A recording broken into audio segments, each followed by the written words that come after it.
एकाठी जलिला दंपति जुई सुवर्णपुर तरभा स्वर्गद्वार हेला दंपति शेषकृत्य देवी दर्शन करने को जाई प्राण हराइबा परे आज शोकाकूल परिवेश रे दंपति विदाय देइछंती परिवार बंधु परिजन ग्रामवासी। मृत दंपति हेले तरभा सहरर सुचित्रा साहू एवं तांक पत्नी कविता साहू।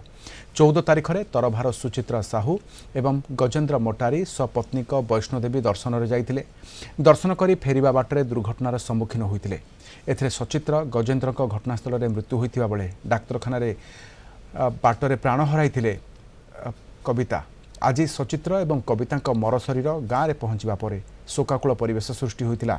विभिन्न अनुष्ठान सहित सचित्र जड़ित थिबारु बेस प्रिय पात्र थिले। तांकर शेष दर्शन पाई बंधु परिजन ठू आरंभ करी हजार हजार लोक घर सामने पहुंची। जिलापाल डॉक्टर नुपुराज साहू एवं एसपी नारायण नायक मध्य पहुंची उभयंक शेष दर्शन करने सह शोकसंतप्त परिवार को भेटी समवेदना जणाइछंती।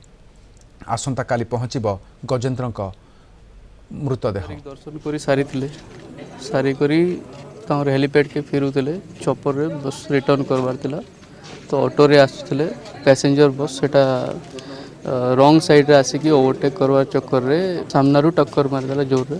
बापा तो से स्पॉट डेथ और माँ को से रेफर कले जम्मू से रास्ता रे ही ताकर भी डिक्लेयर है। अति घनिष्ठ बंधु तथा मोर पुत्रा आ दुई जन को हरई आम समस्त मर्माहत। तरभार विभिन्न अनुष्ठान गुड़िक तार जेन तरभावासी जेन कार्य करा भी अतुलनीय अटे। समस्ते कहीं ताके भूली नहीं पारन।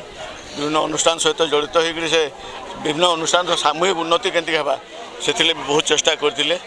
भगवान तांकर आत्मा सद्गति करूँ।